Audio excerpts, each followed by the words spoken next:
Hello, everyone. You're welcome to Skill Bunkers I and Low in Conversations. This is another session. My name is Damilola Aleje. Now, you know what this series is about. We're talking to pundits in different spheres of life about their career journey, how they've been able to manage all the things that have come their way, how they've been able to stay on top of their game, and then serve as a source of inspiration for myself and the youth that you're also watching as well.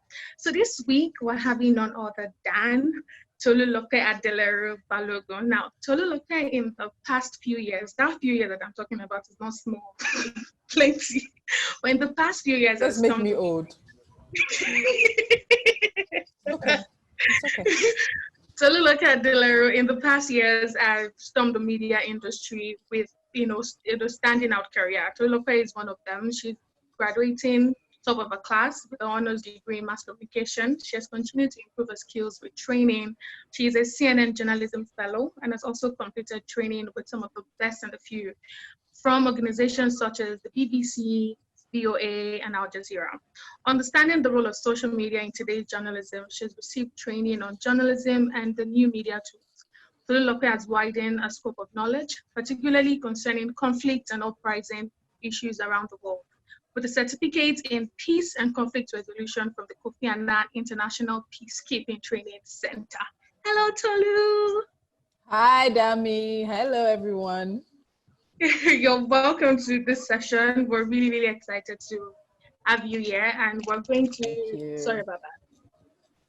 You're welcome to this session, and we're really excited to have you here. We're going to be talking a whole lot about your career, and from studying abroad to completing your degree in Bowen University, graduating the best in your department, second in your faculty. Let's talk about your journey into the media industry. How did it start? So I actually wanted to be a lawyer. When I tell this story, a lot of people look at me because I don't know if I would have Nigerian legal environment. Wow. But anyway, I grew up and I wanted to be a lawyer. So when I was younger, I used to play with my teddy bears and my dolls, and I would set them up as the jury, and I would end up being the defendant, the prosecution, the judge. I would play all the roles because I was absolutely fascinated by the legal profession. I used to love Perry Mason, Matlock, all these shows that really just delved into the legal profession. So when we came back to Nigeria, that was my plan. My plan was to study at the premier law school in Nigeria. That plan did not work. I did do JAM, and for someone who had 6 weeks to study JAM, I scored quite well. So they said I needed to do JAM, then I needed to have my transcripts, my high school transcripts sent from abroad. I know that my transcripts reached this university, but if I ever hear back from them today about, seeing my transcripts, it's a day too early. After all these years, I never got any feedback, So at that time, Bowen University came up, and it became a situation of my parents, you asked me to come back, at least do the first degree here, then if I want to go back to the States, I can. So Bowen came up and I said, if you guys don't get me into university, I will not be responsible for what comes next.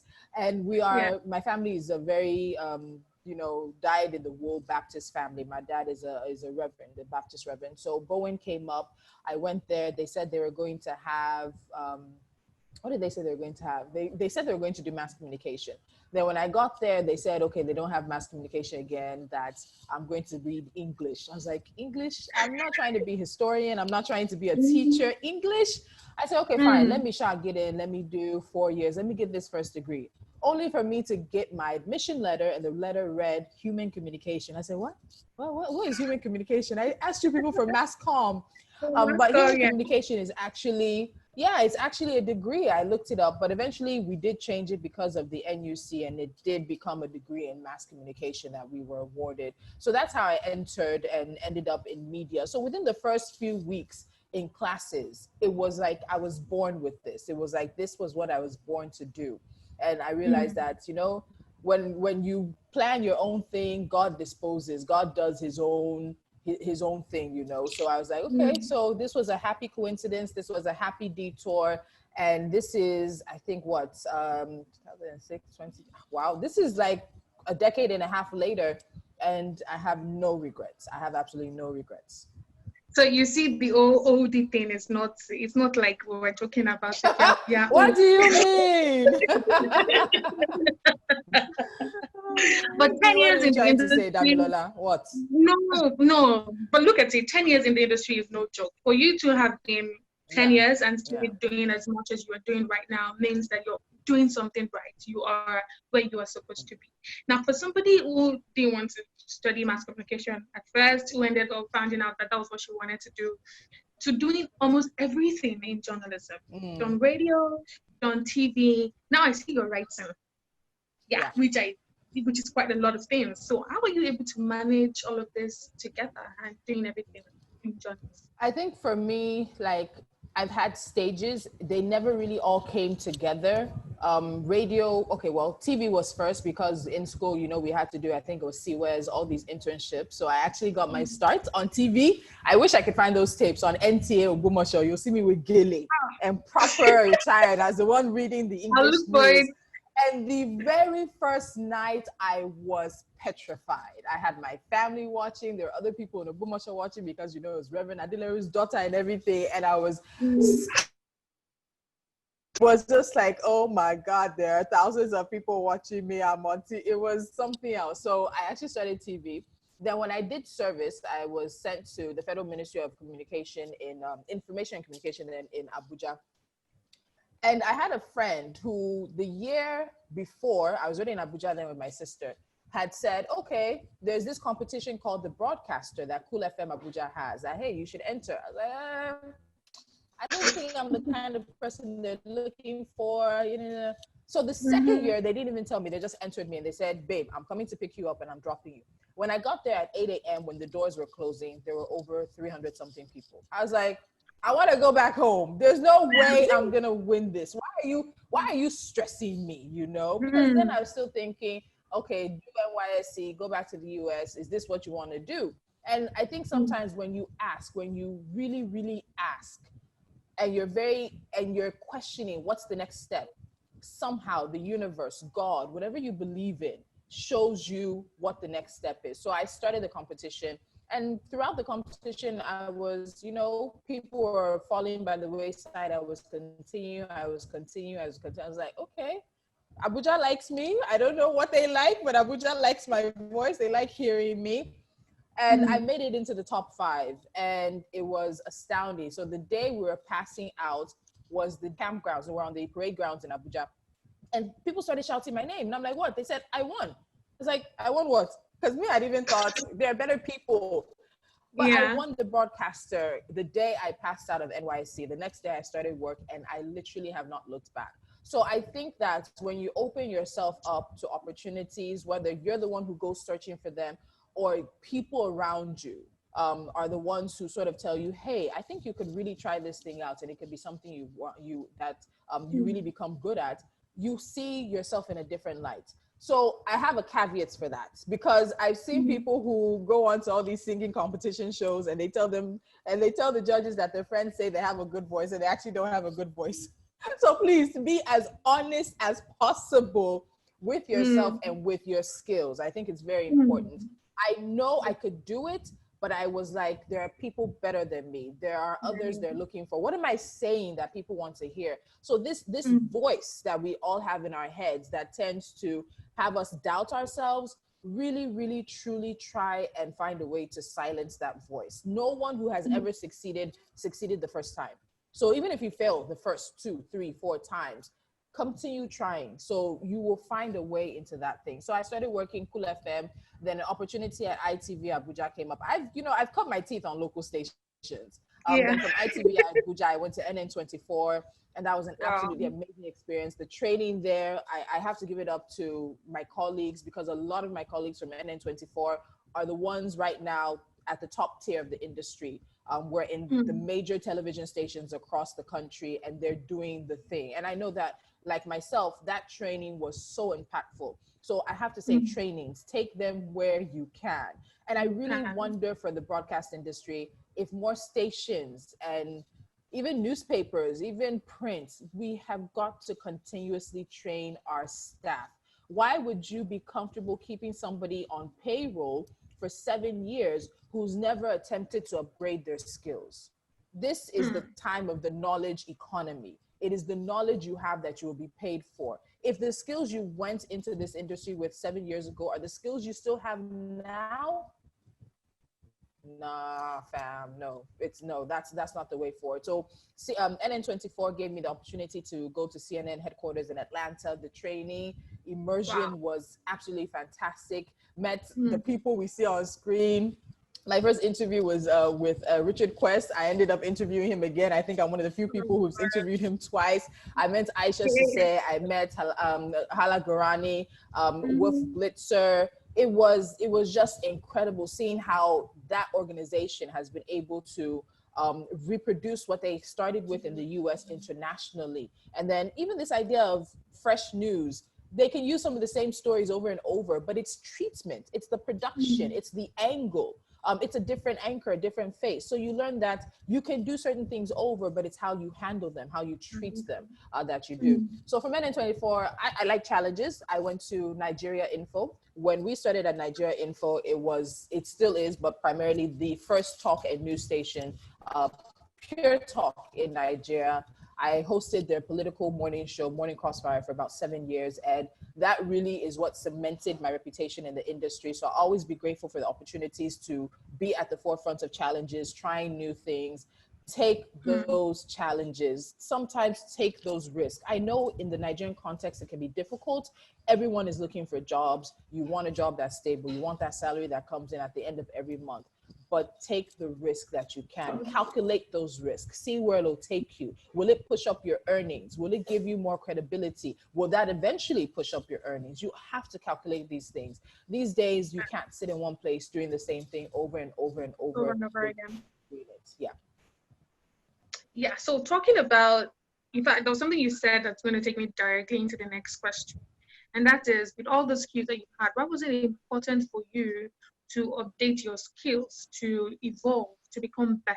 Why was it very, very important for you to do so? Because I like money. Because I still want to get paid. Because I have people like you and Emeka and Jumake and Onye and a lot of these young chaps, as Nigerians might say. I have you nippy at my buds. I have you nippy at my heels. And if I don't stay up to date and relevant, if I don't know what you're learning in school that's sort of putting you at the cutting edge, if I don't understand the technologies that you're using that are sort of getting rid of the middleman, making you able to directly connect with an audience, then I become irrelevant in the next 4 to 5 years. Now, the World Economic Forum has put out a list of the kind of jobs or the kind of even soft skills that are going to be in demand in the next few years and are really actually in demand right now. My generation wasn't so much taught those soft skills, interpersonal skills, being able to identify challenges and you know, solve them, solutions right now is a skill, being able to provide solutions and go through with them. So there is no point. If I wanted to have a long history and a long journey in this industry, I needed to constantly evolve. This has moved past the time where I could, for 20 years, just be a face on the nightly news. That's no longer enough. That's not what the audience wants anymore. The audience wants to see you on the news, but then they want to see how you bring that news. They want to see some of the decisions you make behind the scenes. The audience even wants to know part of your personal life. So when people had long storied careers, 15, 20 years, presenting the news or being that reporter, it's no longer enough. You need to be a multi-dimensional broadcaster these days. You need to be able to set up a camera and do a one-on-one interview if you need to. You need to be able to report. You need to be able to take pictures. You need to be able to write that story. A lot more people are one-man or one-woman armies these days when it comes to their journalism. So if I wanted to stay relevant, I wanted to continue to get a paycheck. If I wanted to, you know, stay a little bit in front of the young people coming behind me, I needed to make sure my skills were up to date as much as possible. I stayed on trend, knew what the trends were. It's an absolutely fascinating situation because my generation is the generation that's really the bridge between the way things were and your generation with the way things are going to be. So we're really the ones who really had experiences in what was, and we're also having some of the experiences in what is and what could be as well. You're very, very honest with this, and I like it. I want to work for, I still feel like I have a good, 15, 20 years to do this, Yeah. I like that. But you know now, every career path has always had that moment when you thought everything was going down, where you felt, Yeah. I probably wasn't doing it the right way. What moments or what were the things that happened that made you feel like, oh man, is this going to work? Am I going to make it in this industry? What were the challenges and how did you overcome it? If I'm being completely honest, I haven't had a lot of those moments. I don't lie and I don't shy away from the fact that I've been very, very blessed with my career and with some of the choices that I've made. And I know colleagues who haven't been so blessed. So I won't lie and say I've had a lot of those moments. But I think for me, some of the moments really are more around industry recognition. Being in the industry for a while, you want to know that your peers see you. It's one thing to get awards and recognition that come from the audience, but it's another thing to look to see that peers of your industry, people that you look up to, have taken notes of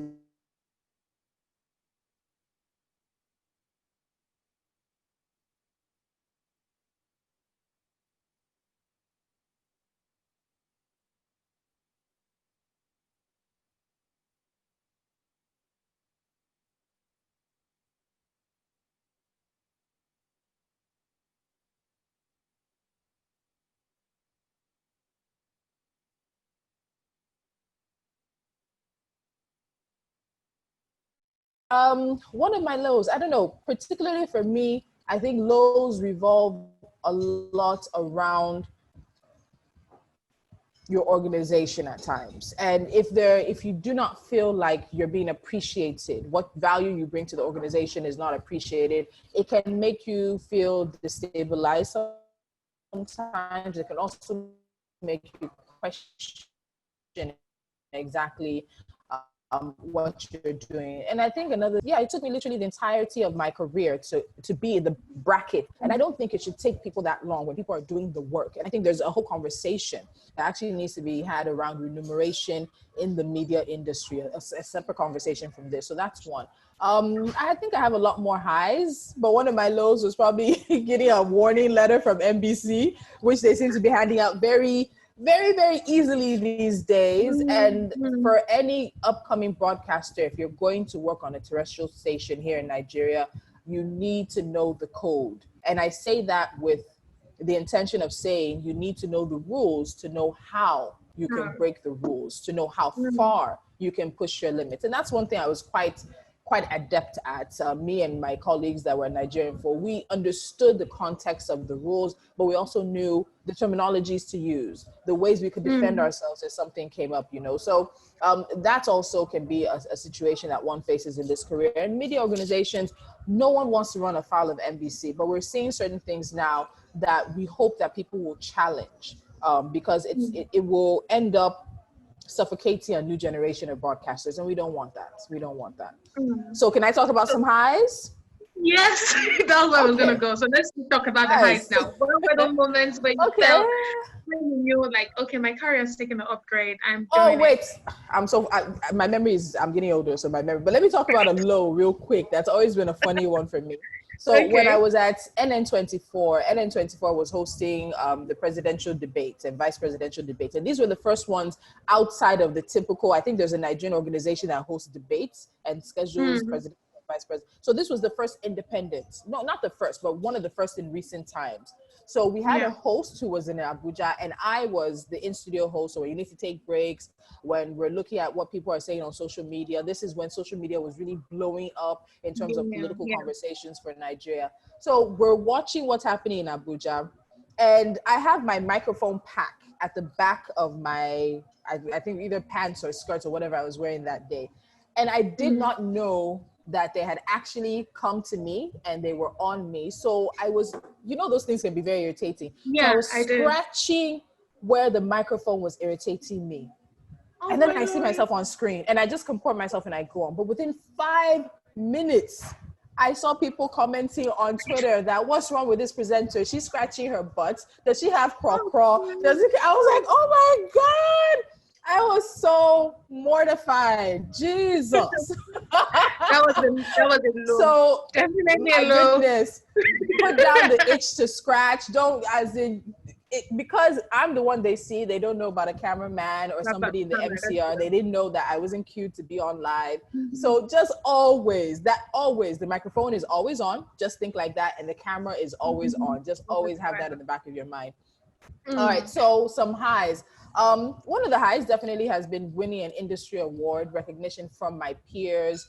Also winning Aloy Presenter of the Year. That was a few years ago. I think that was like 3 years into my radio run. I was up against like, you know, well-known names, people who are in entertainment that a lot more people knew, you know, they had more profiles than I did. And it was really pleasant to have really won that. I've had being able to work with some of the organizations I've worked with. I've worked with EIE, Budget, Y Naija, Power Up. I've worked with other civil society organizations. Highs for me really are about being able to have some of the conversations I was able to have on the years I was on radio. With myself, my show, EIE, Budget, and Paradigm Initiative. We started Office of the Citizen as a radio show. And that show now has been replicated in a number of states across the country. It started on my show, started on my station. And that's a high for me because I think that Nigerians as citizens need to learn a lot more about their responsibilities, their roles, and why they need to continue to hold those who are in office accountable and demand transparency. Another high for me was Green Hour. That show will always be near and dear to my heart. It was the first 1 hour environmental show on radio. And I remember when we first started it, people would call me and say, why am I wasting 1 hour talking about the environment, talking about trees, that there's war, there's education, there's this issue. And over the years, along with Desmond Majakudumi, who was one of my favorite guests, and he was a resource that I brought with me from NN24. I realized towards the end of my run on that station that we were able to change people's minds about the importance of the environment. We were able to link security issues, education issues, water issues, health issues, political issues. So many of them, we're able to link them to the environment and get people to understand that the environment is not a forethought. It has to be, it can't be something in the background. It needs to be something that's part of all of our conversations now. Another high for me, some of the interviews. I've had really great interviews, and not necessarily with politicians, but just being able to bring people's stories to awareness. You know, we had issues where we're highlighting electricity problems for communities, and because of those conversations, something was done. Or we'd have a conversation today, and 2 days or after the show or the next day, somebody from government is calling us and telling us, oh, we need to bring this, that this is not how it happened. Even though we reached out to them before the show, but that this is not how it happened, or that they're working on this and we need to let people know that they're working on it as well. So I've had some really good highs. Having people reach out to me and just say, hey, we want to use your services. I co-hosted an event at the presidency during the time of President Goodluck Jonathan. And that was because I was able to build a relationship with somebody called Nicholas Okoye. And he had a launch, and he said it was me and the presidential person who does it that he wanted to use. And I think it's also very important. I have to stress this generation, build your network. Build your network, not just network of people that you can call on when you need interviews, but people who will mention your name when you're not in the room. And it was a conversation I was just having with my husband. And I'm like, I'm glad to say that I do have a network. Over the years, I've built that network. I have people who will mention my name when I'm not in the room, when certain things come up that they believe fits my profile, or I fit the profile of that situation. I could do a lot better. I'm not doing as well as some other people that I see, but I'm happy to say I have worked on that. And then anybody and everybody could be a resource for you. A recent high, a recent high. I was minding my business on Twitter, like I tried to do before, if anybody doesn't want to come and drag me. And somebody reached out to me from abroad, and I was like, okay, I don't know what you are. And I typically keep my DMs closed. And I was just about to close my DMs back when this message came in. So I was like, okay, what's up? So journalists don't have as much online platforms as other people do. So this organization is starting a virtual newsroom. So you can be a journalist from anywhere in the world, and you can report your stories to this platform. which is made up of a lot of other journalists and then people who are interested in some of these issues. And they chose me. And the lady who reached out to me said that she had gone through my profile, she'd seen some of the things I'd done, she researched me on YouTube, and she realized that I would be a good fit. And I was the very first journalist that they reached out to from Nigeria.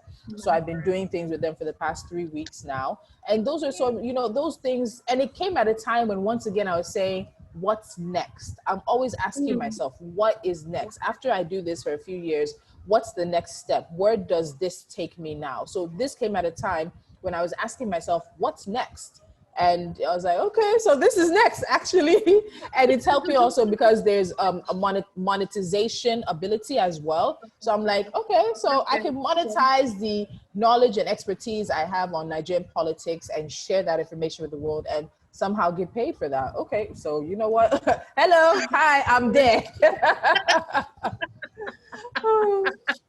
That is really amazing. It's so fantastic talking to you, knowing the level of work that you put, and you know, just talking about how much work you've done and how it is now paying off. Because it's important to, you know, to talk about how much this is paying off, so that people don't just think, oh, they're just doing it for doing its sake. There's a lot of groundwork, and you know, when I talk about keeping networks, you said the fact that I've gotten into writing. So a former Oga reached out to me, and she's based in SA, and that's how I got into writing.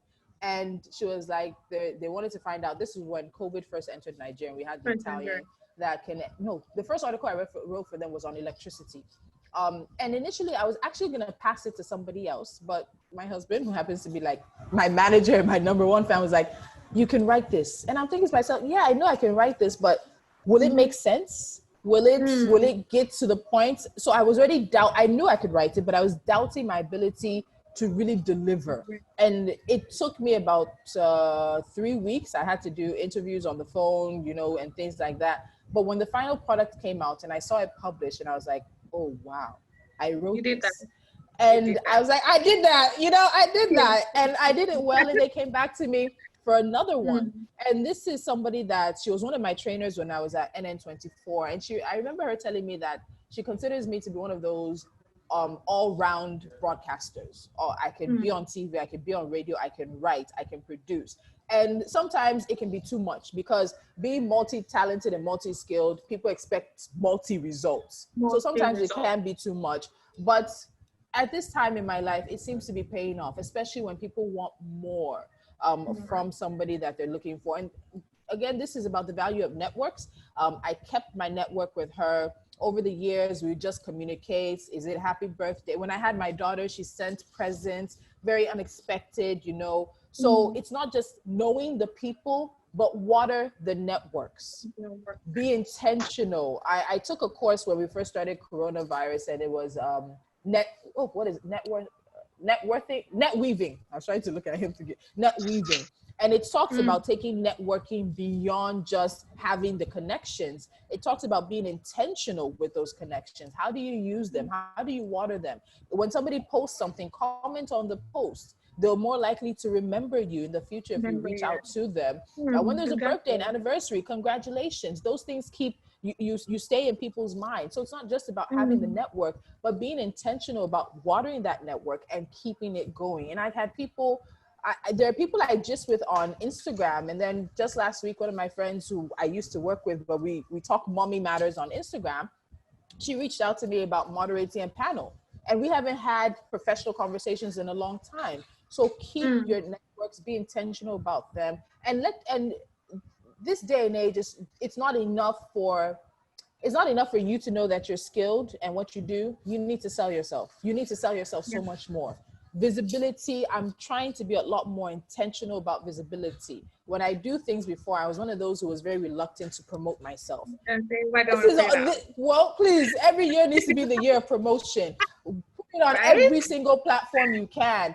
Be much more intentional about LinkedIn. If you're doing a podcast, put it out there, tag people, but don't tag hundreds of thousands, but be intentional about who you tag. Tag those networks that you continue to have conversations with, and they're more likely to comment and share. So I'm very determined to promote myself a lot more, especially with young girls and young women. This is something where we're a lot more laid back than the boys and the men. A lot more women find it difficult to promote themselves and to sort of push out their work. please be intentional about it. If it's a great conversation you had, reflect on it. I even found my very first CV. I'm going to write a whole article about that. Do not despise the days of small beginnings. This CV was one page. It was Yeah, one right. page. Now my CV and my experiences and the things I've done are like 4 pages. So do not Try. despise the days of small beginnings. Find ways to talk about your work. Even if there are no awards, just talk about your work. Talk about the people you met. Talk about the things that have caught your attention. Be intentional about promoting yourself. These days, you have to beat your own drum. Beat it so Wow. everybody can hear you. Beat it. Okay. Tolu, I've missed you. Now I know. Now, And what I'm very proud of mistake? you. If I don't tell I you, Damilola, I'm know, very, right? very I proud of know. what you're doing. Thanks. Very proud of you. Thank you so much. But what mistakes do you think that people in my generation are making? That people who want to get into media, what mistakes do you think we're making? A lot of people are looking to be overnight successes. It doesn't happen overnight. You work, work, work, work, then all of a sudden you're a success. And it's because people haven't been following your career that they think it's overnight. Guys, put in the work. I beg you. I know now there are shortcuts to getting the fame and to getting the attention, because you may necessarily not need that radio station's platform, but still put in the work. That work will pay you. Put in the work. When you can find those free trainings, attend them. When you can't find them, if they're not free, find out if some of them are subsidized. Some of them are, but they don't publicize it. And then if not, promise yourself 2 paid trainings every single year. You have to put money into yourself, invest in yourself, so that that investment will pay off in 5-10 years. Then I realized that a lot of young people don't know how to end professional relationships, and it's a bad thing. It's as big as the industry is, the people who hire, the people who make decisions, the people who are in the rooms, they're a small number. And if you get a reputation as being someone that's hard to manage, it will follow you. If you get a reputation for somebody who doesn't give the 1 month's notice, you may think, what are they giving me? They're not paying me anything. But I try to stress to people who I mentor, when I do mentor, that you need to be professional in ending relationships so that you do not burn bridges. I think too many young people too early in their careers burn bridges unnecessarily. And then you can't go back there when you might need that bridge. There's no place that I've worked that I cannot go back to again. There's no place that I've worked that if I walk in and say, I'm thinking of coming back, they won't at least have a conversation with me. Don't burn unnecessary bridges. Be as professional as you can be in your professional settings. And I know there's a lot of laid backness and there's a word I'm looking for, but it's escaped me. But because everybody's on social media and everything, where we can all be just not too careful about what we post. Decide what arm of this industry you're in. If you're in entertainment, there's a lot more freedom to do a lot more things. But if you want to do politics, business, you have to be a lot more intentional and careful about what is on social media, what you put on social media. Use the different platforms differently. And if you can't manage all platforms, at least make sure you're active on 2. Be someone that is searchable. If somebody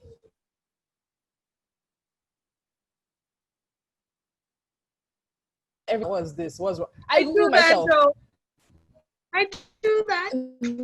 But I think there's nothing wrong with it. I Google myself. And Yeah.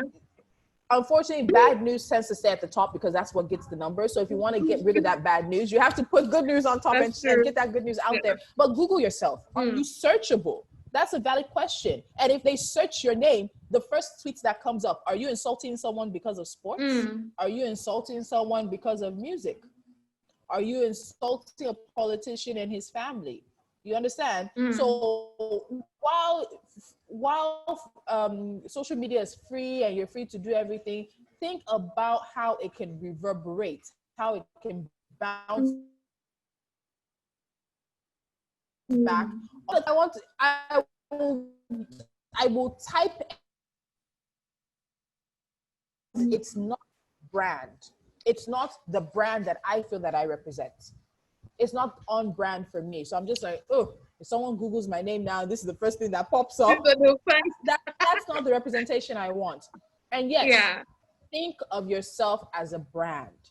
This media industry is open for everybody, and people can be experts in different things, and your name can be made for different things. Think of yourself as a brand. And there are free courses on Instagram, there are courses on LinkedIn, there's stuff on even just Google about how to place a brand. Look at it, write out notes. There's this lady I follow on Instagram. Her name is Gloria Dozian, I'm not sure, but she's like the LinkedIn she's the visibility queen.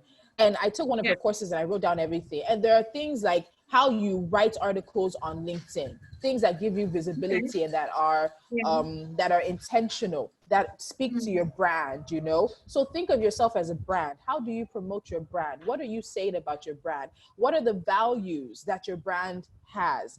Ask your friends when they look at your professional posting or whatever, what message does this send to them? If they're not getting the message that you intend to put out, then you might need to change a few things. So we talked about be a brand, think of yourself as a brand, professional networks, don't burn bridges on this. I've had interns who just don't show up. You just don't show up. And yes, I know work can be hard and I know people's circumstances change. Just say, Tolu, this isn't working. I won't be able to do this. You're an intern who doesn't show up. So if I'm sitting in an interview room 2 years from now and you come in to interview with me for a position, what is the last impression of you that I have? Of somebody who does just one day will not show up for work. So think about that. Don't burn bridges unnecessarily. I cannot stress that enough. Then train. Media houses are not putting enough into training, but if you don't want to be stuck in the same positions for the rest of your life, if you guys want to do more than we're doing now and you want to take your brand international, find every single opportunity you can to train. Send clips to people that you respect in the industry. After you've established a relationship with them, ask them to just, even if they don't have space to mentor you, that can you send them things every once in a while so that they can give you feedback on your presentation, feedback on your speaking, things like that. Be open to it. I think we had things called air checks when I was on radio, and I don't know how many stations. I know Damilola, you know about that, but I don't know how many stations do air checks anymore. Air check yourself.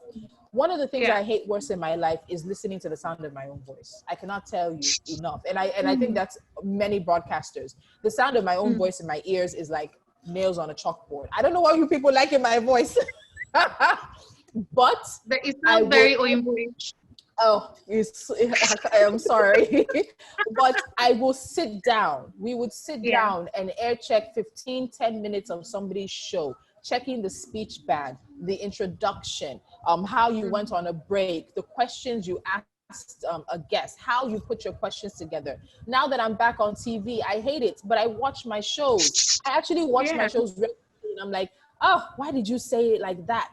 Why is your hand moving so much? Be critical of yourself, but not critical to the point where you're tearing yourself down, but critical enough to be able to adjust what needs to be adjusted. Air check yourself and find people to air check you as well. And then take on challenges. Again, I know the economy is not easy for anybody. I know people want stability, but challenges, new opportunities will come. Take some of them. Don't be the one who says no to every opportunity. Don't be that person. Take the opportunities and take the risk when they come so that it can better place you in different situations. I tell people sometimes you take a job for 6-8 months so that you just move up in salary bracket. So that when that job you want comes, you're already at a better position of negotiating your salary, you know? Sometimes you take that job for the visibility. In that 6 to 8 months, you will water and you will milk that visibility as much as you can. Sometimes you take that job for 1 year for the person you're working with, so that you learn from that person and you can grow your networks and your contacts. Every decision you make about your profession, about your job, about your brand has to be intentional. Not all of it will pay off, because I don't want it to be like we're using people. It's not about using people to get what you want. You'll make decisions that don't pay off, but truly be someone who brings value. Then people will find it easier to remember you and to recommend you and to work with you. And it'll be easier for you to ask people to do things for you as well. Tolu, thank you so much. I'll probably remember some other things, but right now, that's all I remember. But I think that's like packed up. Like that's like a lot of things that you've said. In fact, I can't ask certain questions because you already answered them. You already answered that. But then one thing I'm gonna ask before we wrap this up is, with trying to be visible, trying to Google yourself, like we're talking Mm. about to younger generation like myself, do you think that the people in my generation that are trying to find their way into the media industry are ready to take over in any form, be it radio, be it TV, be it podcasting that is coming up now because everybody seems to be doing Mm. podcasts, Yeah. podcasting, be it writing? Do you think we have the ability to like take over? Because the excuse I hear from people in my generation when we converse is, oh, this position is just tightening. It's almost, it's just for people within certain circles. If you're not within a certain circle, you can't get this. If you don't know people in high places, you can't get. They keep giving the able cards. They keep giving the this. They Mm. keep. We don't have a chance. This older generation do not even give people like us the opportunity to do so. And the question I keep asking is, are you ready So for I this think it's challenge that two. you want to take? I think it's two parts to this. When Ebuka started and was doing small shows, was anybody remembering that? So No. when he got to that position where he's at, again, he's not an overnight success. He has put in the work. Put in the work. The success, the acclaim, the better positions will come. Are you guys ready? I think you're as ready as anybody will be. I think you're as ready as we are, or we were. Nobody handed a lot of this stuff to us. And don't forget, age is coming up on other people. Technologies are different. There are people my age who are not really interested in the podcast, who are not interested in changing the ways things are done. But the audience wants something new. They want something different. The audience will drive the need for new voices and new ways of telling stories. So what your generation needs to do is be ready to answer those audience needs. Be ready to meet the audience where the audience is going. You guys are the ones who know what is happening on TikTok, even before Donald Trump bans it in the US. You guys have a finger a lot more on some of the latest technologies. Look at that technology and consider yourself as a broadcaster or a journalist. How can I adapt this technology to work for me? How can it help me elevate my position? How can it promote me? How can I be intentional about using this? I think you guys are as ready to take over as any other generation was. And yes, I know people don't give up space. Nobody gives up power voluntarily, And hello, Yeah. I just got to this level of my profession now. I still want to enjoy it for a few years, okay? Yeah. So don't come too quickly. But yes, I think you guys are as ready as any generation would be. You have Yeah. technology on your side, and you guys do not need a middleman. You don't need a station to blow. You can write articles on a blog, and one article is enough to bring everyone to you. You can be on the scene of a story and do some one thing, and it brings all the attention to you. What you guys have is what we didn't have. You needed to be affiliated with a station, with a brand, with an organization, for you to really get a platform that puts you in front of people. And a lot of people, especially with your generation, you're missing out on organic growth, which for me again is put in the work.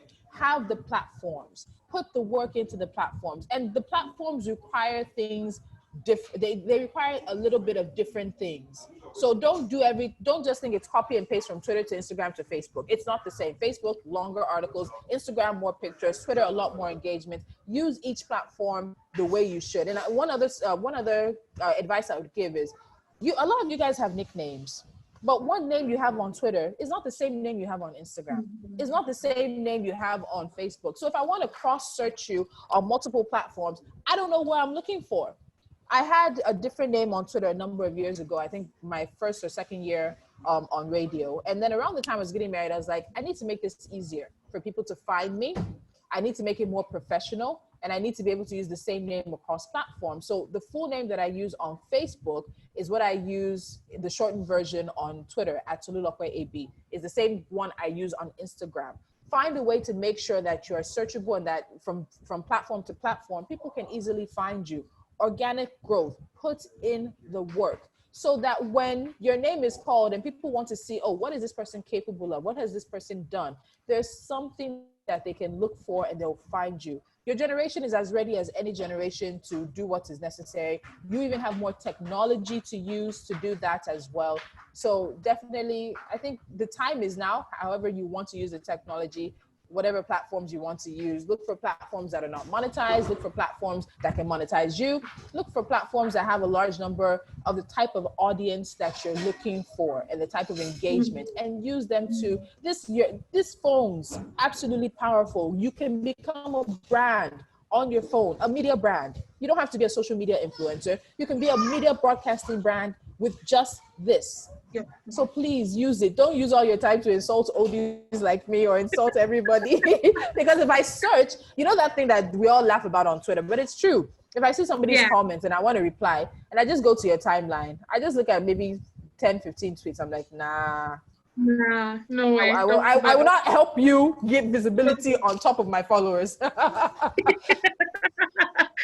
Thank you so much. This has been very, very insightful. You talked about building meaningful relationships that can help you.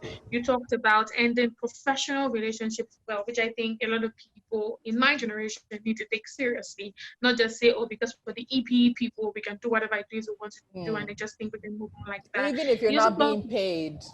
Even if. You also talked about getting training, and because I know that a lot of people in my generation do not really want to get training for themselves. Now, when I say training is maybe you work with a media outfit who is really not going to pay you. Now, you remember when we were talking one time, I talked about working with NTA for like 4 years, and during the 4 years that I was with them, I was never paid a dime until I left for service last year. But it was helpful to me because I was able to learn, I was able to meet people, and do stuff like that. But we're not doing that, and I think that if we start doing it, it makes a lot of sense for us. Thank you so much. It's been really insightful, really, really educated. You talked about a lot of things that I think by the time we're putting this episode out, a lot of people can actually, learn from it. It's really good. Thank you so much, Tolu. You are very welcome. Do you have anything that you want to say to us? I'm proud of you guys. Dami, Emeka, well done. This can be a lot bigger, especially if you're focusing on the media industry. So I'm happy to hear that you've opened the Twitter handle. Look at also doing an LinkedIn. So it's professional. You can connect with more people as well. You can even get people from outside of Nigeria to do some of these things as well. So consider getting a LinkedIn handle as well, and just continue to spread the good word. It's good to see people of this generation that are, God, I sound like I'm 60 and I'm about to be put out to pasture. It's good to see you guys, being intentional about this stuff. And I look forward to seeing this episode out. I'll blast it on my Twitter. I'll blast it on my Instagram. I'll blast it on my LinkedIn as well for you. Really good job. That's the plan. Thank you so much. Happy birthday to your husband in advance. His birthday is next week, yeah? Happy birthday in advance, Mr. Balogun. Yeah. I told him. I'll say hi to your daughter for us too as well. Yeah.